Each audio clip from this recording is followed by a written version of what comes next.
বন্ধুরা, আজকে আমরা হাল্কের খুবই একটি নতুন এবং জনপ্রিয় কমিকের স্টোরিলাইনকে এক্সপ্লেন করতে চলেছি, যার নাম হলো the incredible Hulk in the future. এই কমিকের মধ্যে হাল্ক ইভেলে পরিবর্তন হয়ে গিয়ে পুরো পৃথিবীর উপরে রাজ করতে চায় এবং সে নিজের আইডেন্টিটিকে পরিবর্তন করে মাইস্ট্রোতে পরিবর্তন হয়ে যায়। কিন্তু হাল্ক আসলে কেমন ভাবে ইভেলে পরিবর্তন হয় এবং হাল্কের নাম কেমন ভাবে মাইস্ট্রোতে পরিবর্তন হয়ে গেল, সেটিকে আমরা এই কমিকের স্টোরিলাইন থেকে জানতে পারবো। চলুন এবার এই কমিকের কাহিনীকে শুরু করা যাক। কাহিনীর শুরুতে আমরা হাল্ককে দেখতে পাই, যে ক্যাপ্টেন আমেরিকা, উলভারিন এবং কিছু সুপারহিরোর সাথে দাঁড়িয়েছিল এবং তার পাশে একটি সেন্টিয়ান পড়েছিল। তারা একে অপরের সাথে কথা বলতে থাকে, যেখানে তারা বলতে থাকে তারা এই সেন্টিয়ানকে হারিয়ে দিয়েছে, এই জন্যই বিপদ এখন চলে গিয়েছে। এরপরে হাল্ক নিজের ওয়াইফ পেটি রোজ এবং নিজের দুটো বাচ্চার সাথে বসে অ্যাভেঞ্জার টাওয়ারের মধ্যে নিজের ফ্যামিলির সাথে খাওয়া দাওয়া করছিল। এখানে হাল্ক বলতে থাকে দুনিয়া এখন পারফেক্ট হয়ে গিয়েছে, কারণ অনেক বছর ধরে পৃথিবীর মধ্যে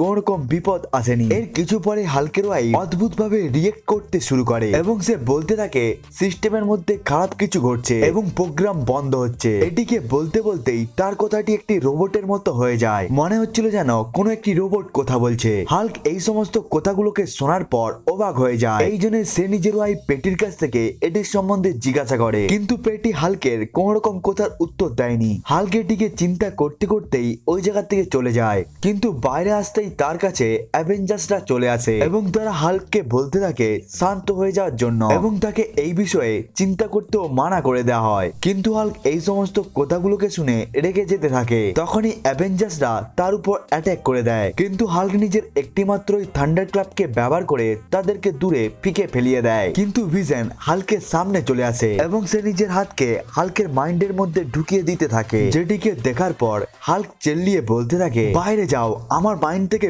বাইরে যাও। এরপরে হাল্ক নিজের ঘুম থেকে উঠে পড়ে এবং এখানে হাল্ক জানতে পারে সে এই সমস্ত ঘটনাগুলোকে নিজের মাইন্ডের মধ্যে দেখছিল। ওখানে হাল্ক নিজেকে একটি ল্যাবের মধ্যে দেখতে পায়, যেখানে তাকে একটি মেশিনের সাহায্যে রাখা হয়েছিল। হাল্ক ওই মেশিন থেকে বাইরে চলে আসে, কিন্তু ওখান থেকে হাল্ক বাইরে আসার পরেই ওখানে জোরে জোরে অ্যালার্ম বাজতে শুরু হয়ে যায়। এখানে হাল্ক চিন্তা করতে থাকে সে কোথায় রয়েছে এবং সে এই জায়গার মধ্যে আসলোই বা কেমন করে, এবং আমি কখন থেকে এই জায়গার মধ্যে রয়েছি, এটা কি আমার তো এখন দাঁড়িয়েও এসে গিয়েছে। হাল্ক এই সমস্ত কথাগুলোকে চিন্তাই করছিল, তখনই অনেকগুলো সোলজার তার কাছে চলে আসে। তারা সবাই হাল্ককে ওই মেশিনের মধ্যে যাওয়ার জন্য বলে, কিন্তু হাল্ক রেগে গিয়ে ওই সমস্ত সোলজারদের কাছে যেতে থাকে। এই দৃশ্যকে দেখার পর ওই সমস্ত সোলজাররা নিজেদের গানকে ব্যবহার করে হাল্কের উপর অ্যাটাক করতে শুরু করে। ওই গান অ্যাটাকের জন্যই হাল্ক অনেকটা দূরে গিয়ে পড়ে যায় এবং সে বুঝতে পেরে যায় এই সমস্ত গানগুলো অনেকটাই পাওয়ারফুল। এই জন্য হাল্ক ওই সমস্ত সোলজারদের সাথে লড়াই করার জায়গায় মাটির মধ্যে খুবই একটি শক্তিশালী পাঞ্চকে মারে, যার ফলে মাটি ওই জায়গা থেকে ধসে যায় এবং নিচের দিক থেকে হাল্ক ওখান থেকে পালিয়ে যায়। কিন্তু সে নিচে আসার পর আরো দুটো লোককে দেখতে পায়, যারা ছিল অ্যাবোমিনেশন এবং দা ভেপার। অ্যাবোমিনেশনকে তো আপনারা সবাই জানবেন। অন্যদিকে দা ভেপার হলো মার্বেলের খুবই একটি পাওয়ারফুল ক্যারেক্টার, যে নিজেকে ধুঁয়োতে পরিবর্তন করে নিতে পারে এবং এরপরে সে পুরোভাবে ভেপারে পরিবর্তন হয়ে যেতেও পারে। হাল্ক যখন তাদেরকে দেখছিল, তখনই অনেকগুলো সোলজার তাদের কাছে চলে আসে। এইবারে এই সমস্ত সোলজারদের সাথে মোডোকো ছিল। হাল্ক ওই সমস্ত সোলজারদেরকে মারার জন্য তাদের দিকে ছুটতে থাকে, কিন্তু একটি এনার্জি শিল্ড হাল্ককে ওই জায়গার মধ্যেই থামিয়ে দেয়। তখনই মোডক হাল্কের উপর একটি এনার্জি বিমকে ফায়ার করে, যার ফলে হাল্ক অনেকটাই দূরে গিয়ে পড়ে যায়। মোডককে দেখার পর হাল্ক তাকে জিজ্ঞাসা করতে থাকে এই জায়গার মধ্যে কি ঘটছে, আমার ওয়াইফ পেটি আসলে কোথায় এবং আমার বন্ধু রিক জনসি বা কোথায়। এরপরেই মোডক হাল্ককে সমস্ত কথাকেই বলতে থাকে। সে বলতে থাকে তারা সবাই আসলে মারা গিয়েছে ডক্টর ব্যানার। এখানেই সে বলতে থাকে পৃথিবীর মধ্যে তৃতীয় বিশ্বযুদ্ধ হয়ে গিয়েছে, মানুষেরা আসলে মানুষদেরকেই মেরে দিয়েছে। আজ থেকে আসলে 100 বছর আগে একটি টেররিস্ট গ্রুপ আমেরিকা এবং রাশিয়ার মধ্যে নিউক্লিয়ার বোম ফেলিয়ে দিয়েছিল, যার ফলে কোটি কোটি মানুষ মারা যায়। কিন্তু এই দুটো কান্ট্রি মনে করতে থাকে ওই নিউক্লিয়ার বোমটি অন্য কোনো দেশ তাদের উপর ফেলিয়ে দিয়েছে, কিন্তু মানুষেরা আসল সত্যটাকে জানার আগে পৃথিবীর মধ্যে বারবার নিউক্লিয়ার বিস্ফোরণ হতে থাকে, যার ফলে পৃথিবীর মধ্যে থাকা অর্ধেক পপুলেশনই শেষ হয়ে যায়। এটিকে শোনার পর হাল্ক বলতে থাকে এটি যদি আসলেই হয়ে থাকে তাহলে আমার কেন মানে নেই। তখনই মোডক বলতে থাকে যখনই প্রথম বিস্ফোরণ হয়েছিল তখনই তোমাদেরকে এবং তোমার মতো জীবদেরকে আমরা এই জায়গার মধ্যে নিয়ে চলে আসি, যাদের উপরে আসলে এই রেডিয়েশনের খারাপ নয় বরং ভালো প্রভাব হয়েছিল। এই জন্যই তুমি রেডিয়েশনের জন্য আগের থেকে অনেকটাই পাওয়ারফুল হয়ে গিয়েছো। তখনই মোডক বলতে থাকে ডক্টর ব্যানার তুমি এখন আমাদের জন্যই বেঁচে রয়েছো, তোমাকে তো আমাদেরকে থ্যাঙ্কস বলা উচিত। এটিকে শোনার পর হাল্ক মডুকে একটি খুবই জোরদার থাপ্পড় মারে। এরপরে হাল্ক ওখানে থ্যাঙ্কস বলে ওখান থেকে চলে যায়। হাল্ক বাইরে আসার পরেই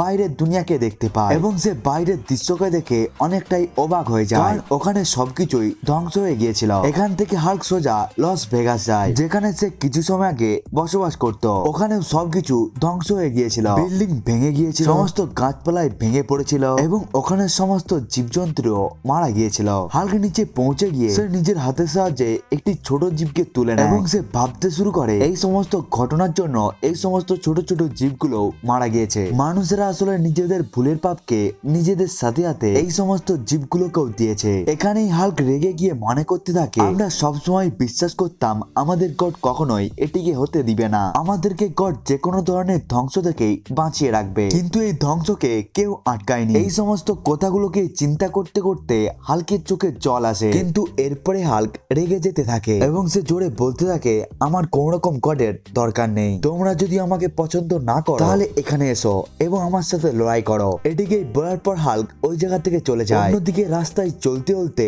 হাল্ক একটি ছোট বাচ্চাকে দেখতে পায়, যে নিজের মুখের মধ্যে একটি অক্সিজেন মাস্ককে লাগিয়েছিল। ওই বাচ্চাটি চারপাশে তাকিয়ে নিয়ে একটি নর্দমার দিকে চলে যেতে থাকে। ওখানে হাল্ক একটি মানুষকে দেখে খুবই অবাক হয়ে যায়, এই জন্য সেও ওই বাচ্চাটির পিছু করতে থাকে। ওই নর্দমার মধ্যে পৌঁছে যাওয়ার পরেই হাল্ক অনেকগুলো মানুষকে দেখতে পায় এবং তারা হাল্ককে দেখে তার উপরে গুলি চালাতে শুরু করে। তখনই হাল্কের কাছে একটি আওয়াজ আসে, ডক্টর ব্যানার। এটিকে শোনার পরেই যখন হাল্ক পিছনের দিকে তাকায় তখনই সে মেশিন ম্যানকে দেখতে পায়। মেশিন ম্যান তাকে বলতে থাকে, আমরা কিছু লোকেরা এই আন্ডারগ্রাউন্ডের মধ্যে থাকি এবং আমাদের কাছে কিছু খাবারও রয়েছে, যার সাহায্যে আমরা এখনো অনেক বছরই বেঁচে থাকতে পারি। এরপরে মেশিন ম্যান হাল্ককে নিজের সিগারেট বেসের মধ্যে নিয়ে যায়, যেখান থেকে তারা আশেপাশের সমস্ত শহরের উপর নজর রেখেছিল।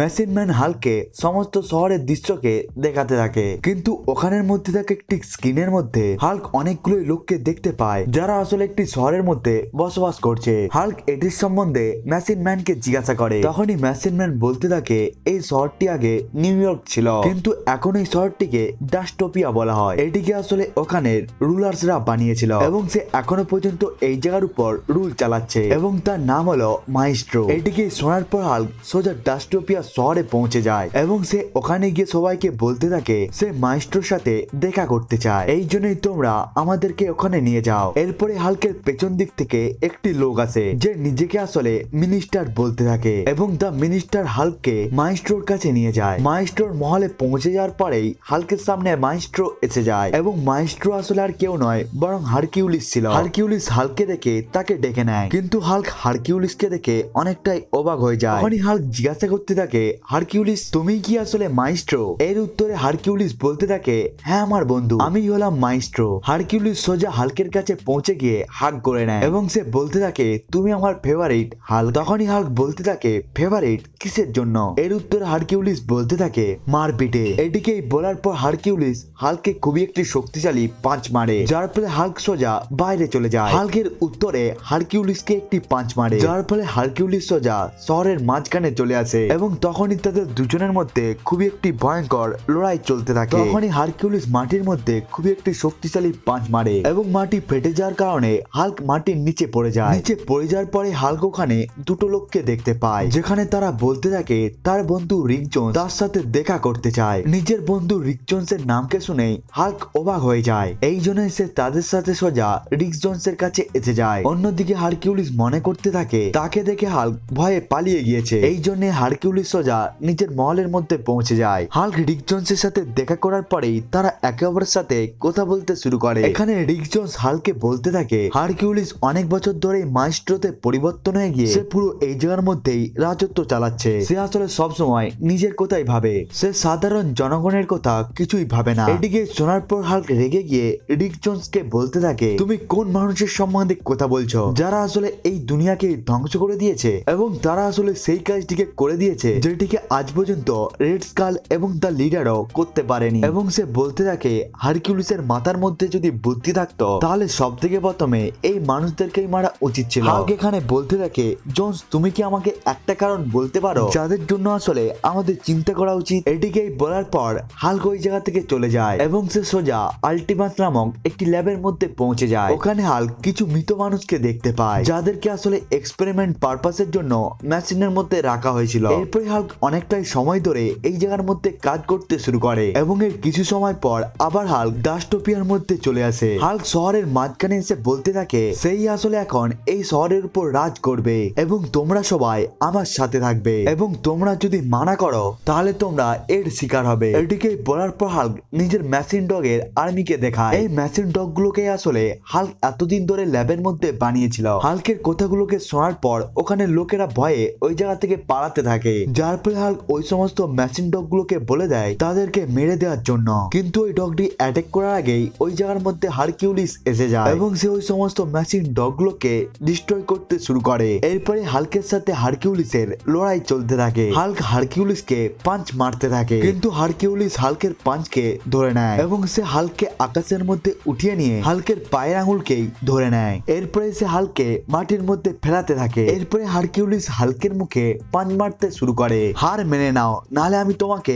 একেবারেই মেরে দেব। তখনই হাল্ক বলতে থাকে হ্যাঁ আমি হার মেনে নিয়েছি। এদিকে শোনার পর হারকিউলিস নিজের হাত দিয়ে হাল্ককে তুলে নেয় এবং সে হাল্কের সাথে কথা বলে ওই জায়গা থেকে চলে যায়। কিন্তু এর কিছু সময় পর হাল্ক আবার হারকিউলিসের কাছে আসে এবং এইবারে সে নিজের সাথে একটি লেডিকেও নিয়ে আসে। হাল্ক হারকিউলিসকে বলতে থাকে সে আসলে এই লেডিটিকে তার জন্যই নিয়ে এসেছে। এটিকে শোনার পর হারকিউলিস ওই লেডিটিকে নিয়ে ভেতরে চলে যায়। কিন্তু আমরা ভেতরে জানতে পারি যে ওই লেডিটি আসলে আর কেউ নয় বরং ভেপার ছিল, যে ভেপারে পরিবর্তন হয়ে গিয়ে হারকিউলিসের শরীরের মধ্যে ঢুকে যায়, যার ফলে হারকিউলিসের নিঃশ্বাস বন্ধ হয়ে যায়। হারকিউলিস শ্বাস নিতে না পারার জন্য তার চোখ লাল হয়ে যায় এবং কিছু সময় পরেই হারকিউলিসের মৃত্যু হয়ে যায়। এরপরে ভেপার হারকিউলিসের ভেতর থেকে বাইরে চলে আসে কিন্তু তখনই ওই জায়গার মধ্যে হাল্ক এসে গিয়ে একটি অ্যাডভান্স গ্যাজেটকে ব্যবহার করে ভেপারের উপর অ্যাটাক করে দেয়, যার ফলে ভেপার জমে যায়। এরপরে হাল্ক ভেপারকে টুকরো টুকরো করে দেয়, যার ফলে ভেপার এই জায়গার মধ্যে মারা যায়। তখনই হাল্ক হারকিউলিসের কাছে গিয়ে বলতে থাকে আমাকে ক্ষমা করে দাও বন্ধু, হাল্কের কাছে আসলে কেউ জিততে পারে না। এরপরে হাল্ক হারকিউলিসের বডিকে শহরের মাঝখানে নিয়ে এসে তাকে পুরোপুরি ভাবেই জ্বালিয়ে দেয়। এরপরে সে সবাইকে বলতে থাকে সেই হলো এখন তাদের রাজা এবং এখন থেকে আমার নতুন নাম হবে মাইস্ট্রো। এরপরে হাল্কের মেশিন ডগ গুলো ওখানের মধ্যে থাকা মানুষের উপর অ্যাটাক করতে শুরু করে কিন্তু তখনই একটি মেশিন ডগের উপর অ্যাটাক হয়ে যায়। হাল্ক পেছনের দিকে তাকিয়ে একটি লোককে দেখতে পায় যার হাতে খুবই একটি অ্যাডভান্স গান ছিল। সে হাল্কের উপরেও ওই গানকে দিয়ে ফায়ার করে। তখনই হাল্ক মাটির মধ্যে একটি ক্র্যাপ মারে, যার ফলে ওই লোকটি মারা যায় এবং তার হাত থেকে ওই গানটিও পড়ে যায়। হাল্ক তাকে মারতেই যাচ্ছিল তখনই জ্বলতে থাকা হারকিউলিস আবার জেগে ওঠে এবং সে হারকিউলিসকে দেখে বলতে থাকে এটি কি করে সম্ভব, তুমি তো আসলে মারা গিয়েছিলে, তুমি কিভাবে জীবন্ত হতে পারলে? তখনই হারকিউলিস বলতে থাকে হেডস তাকে পারমিশন দিয়েছে বেঁচে থাকার জন্য, এই জন্য আমি তোমাকে মেরেই মারা যাব। হেডস আসলে Greek mythology god of death এবং হারকিউলিস এখানে ওই গড অফ ডেথের সম্বন্ধে কথা বলছিল।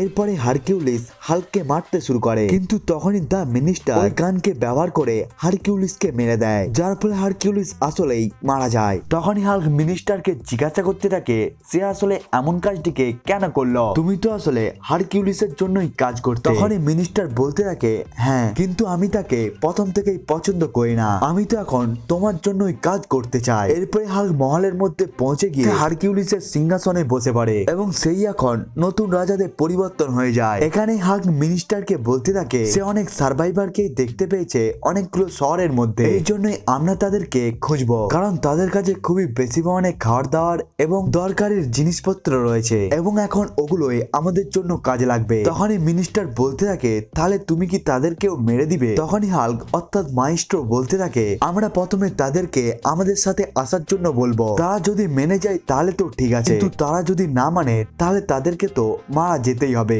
মাইস্ট্রো এখানে মিনিস্টারকে মেশিন ম্যানের কাছে পাঠিয়ে দেয়। ওখানে গিয়ে মিনিস্টার বলতে থাকে এখন থেকে তোমাদের উপর রাজ করবে মাইস্ট্রো এবং তোমাদের কাছে যতগুলো খাবার এবং দরকারের জিনিসপত্র রয়েছে সেটিকেও তোমাদেরকে তাকে দিয়ে দিতে হবে। তখনই সে বিচার করবে ওই সমস্ত জিনিসপত্রগুলোকে কোথায় কোথায় ভাগ করতে হবে এবং তোমরা যদি এই কথাকে মানা করে দাও তাহলে তোমরা সবাই মারা যাবে। তখনই মেশিন ম্যান এই কথাকে মানা করে দেয় এবং সে মিনিস্টারকে এই জায়গা থেকে চলে যাওয়ার জন্য বলে, কিন্তু তখনই মাইস্ট্রো ওই জায়গার মধ্যে সে সবকিছুকে ধ্বংস করতে থাকে এবং সে মেশিন ম্যানের মাথাকেই তার শরীর থেকে আলাদা করে দেয়। তখনই মেশিন ম্যান বলতে থাকে এটি আসলে একটি ডুপ্লিকেট শরীর, আমি তো আসলে তোমার ধ্যানকে ভঙ্গ করতে চেয়েছিলাম, কারণ আসল মেশিন ম্যান নিজেদের লোকদেরকে এবং খাবারকে নিয়ে এই জায়গা থেকে চলে গিয়েছে এবং তুমি আসলে আমাদেরকে কখনোই ধরতেও পারবে না। এবং হ্যাঁ, আমার এই শরীরের মধ্যে একটি বোম রয়েছে যেটি আসলে কয়েক সেকেন্ডের মধ্যেই ফেটে যাবে। এরপরে ওই জায়গার মধ্যে খুবই একটি বড় বোম ব্লাস্ট হয়, যার ফলে সবকিছুই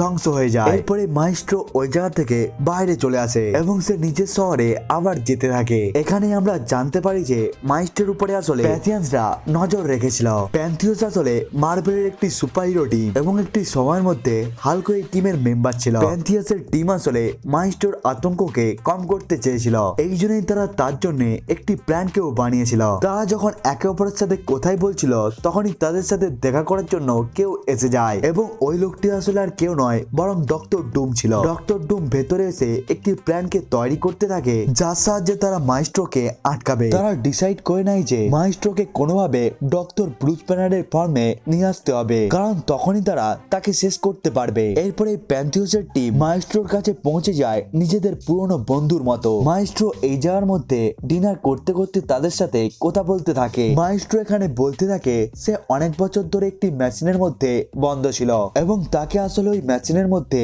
মোডক বন্ধ করেছিল, কিন্তু এখন সে বাইরে চলে এসেছে কারণ কেউই তাকে বন্দি বানাতে পারবে না। মাইস্ট্রোর এই কথাকে শোনার পর তারা বলতে থাকে মোডক এবং তার সাথীরা আসলে আমাদেরও একটি লোককে মেরেছে, এই জন্য আমরা মোডকের কাছ থেকে রিভেঞ্জ তো নিতে চাই, কিন্তু আমরা জানি না যে সে কোথায় রয়েছে। তখনই মাইস্ট্রো বলতে থাকে কোন রকম চিন্তা কর না, আমি জানি সে আসলে কোথায় থাকে, চলো আমি তোমাদেরকে ওই জায়গার মধ্যে নিয়ে যাচ্ছি। এরপরে মাইস্ট্রো প্যান্থনের প্লেনের মধ্যে বসে মোডকের কাছে যেতে শুরু করে। রাস্তার মধ্যে মাইস্ট্রো জিজ্ঞাসা করতে থাকে তোমাদের সাথীকে আসলে মোডক কেমন ভাবে মেরেছিল। এই কথাকে শোনার পর তারা চিন্তার মধ্যে পড়ে যায়। মাইস্ট্রো বুঝতে পেরে যায় তাকে মিথ্যা কথা বলা হয়েছে, এই জন্য সে তাদের সবাইকেই ধরে নেয় এবং সে তাদেরকে মারার চেষ্টা করতে থাকে, কিন্তু হঠাৎ করে মাইস্ট্রো অজ্ঞান হয়ে যায় কারণ তারা সবাই মিলে মাইস্ট্রোর উপর একটি অজ্ঞানের গ্যাস দিয়েছিল।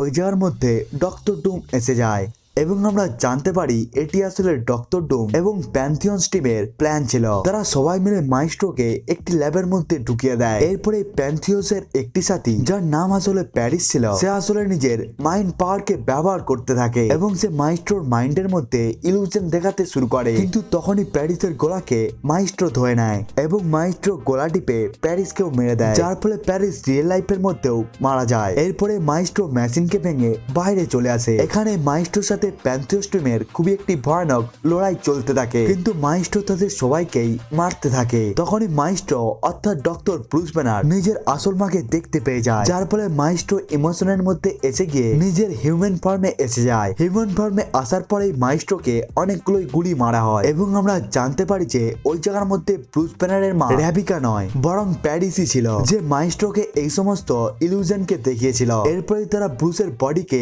একটি শক্ত মেটালের মধ্যে ঢেকে দেয় যাতে সে কখনোই ওই জায়গা থেকে বাইরে না আসতে পারে, এমনকি তারা তার ব্রেনকেও কন্ট্রোল করতে থাকে। তখনই ব্রুস ব্যানারের মাইন্ডের মধ্যে মাইস্ট্রো চলে আসে এবং সে তাকে তার জ্ঞানের মধ্যে ফেরত নিয়ে আসতে থাকে, যার ফলে ব্রুস ব্যানারের চোখ খুলে যাওয়ার পরেই সে মাইস্ট্রোতে পরিবর্তন হয়ে যায়, যার ফলে সে এক এক করে সবকিছুকেই ধ্বংস করতেও থাকে। এরপরে মাইস্ট্রো ওই জায়গা থেকে বাইরে চলে আসে। অন্যদিকে প্যান্থিয়সের টিম একটি বোম ব্লাস্টের জন্য পুরোপুরি ভাবেই মারা যায়। মাইস্ট্রো এখান থেকে সোজা ডাস্টোপিয়ার দিকে চলে যায়। অন্যদিকে ডাস্টোপিয়ার মধ্যে থাকা মাইস্ট্রোর মহলের মধ্যে পৌঁছে যায় ডক্টর ডুম এবং সে মাইস্ট্রোর সিংহাসনে বসে পড়ে এবং তখনই দরজাকে ভেঙে ওই জায়গার মধ্যে মাইস্ট্রো চলে আসে এবং তাদের দুজনকে দেখে মনে হচ্ছিল এখন তাদের দুজনের মধ্যে লড়াই হবে, কিন্তু তখনই তারা একে অপরের সাথে হাতকে মিলিয়ে নেয়। এরপরে তারা একে অপরের সাথে ডিনার করতেও শুরু করে। আসলে প্যান্থিয়স টিমকে মারার পেছনে মাইস্ট্রো এবং ডক্টর ডুমের প্ল্যান ছিল। তারা আসলে তাদেরকে এই জন্যই মেরেছিল যাতে তারা তাদের মাঝখানে না আসতে পারে। এখানে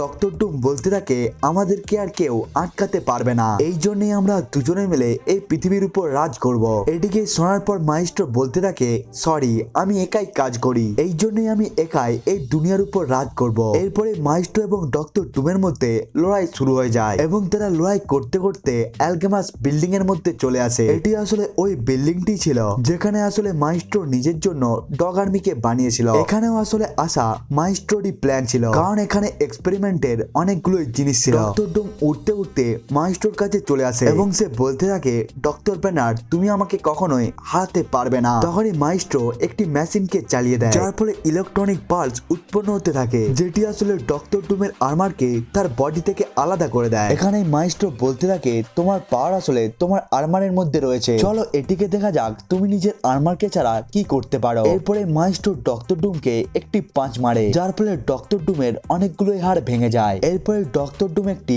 বিল্ডিং এর উপর পড়ে যায়, যার ফলে সে অনেকটাই বেশি পরিমাণে ইনজার্ড হয়ে যায়। মাইস্ট্রো আসলে এখানে ডক্টর ডুমকে মারতেই যাচ্ছিল, তখনই ডক্টর ডুম পাশের মধ্যে থাকা একটি মাস্ককে ব্যবহার করে সে ওই জায়গা থেকে অদৃশ্য হয়ে পালিয়ে যায়। এইভাবে মাইস্ট্রো ডক্টর ডুমকে হারিয়ে দেয়। এরপরে মাইস্ট্রো এই ইউনিভার্সের উপরেই রুল করতে থাকে। এখানে দ্য ইভিল হাল্ক কমিকের প্রথম পার্টটি শেষ হয়ে যায়। পরবর্তী কাহিনী রয়েছে এর সেকেন্ড পার্টের মধ্যে। এই জন্য বন্ধুরা আজকের ভিডিওটা এতটা পর্যন্তই। দেখা হচ্ছে এই ভিডিওটির সেকেন্ড পার্টকে নিয়ে, ততক্ষণের জন্য বাই বাই।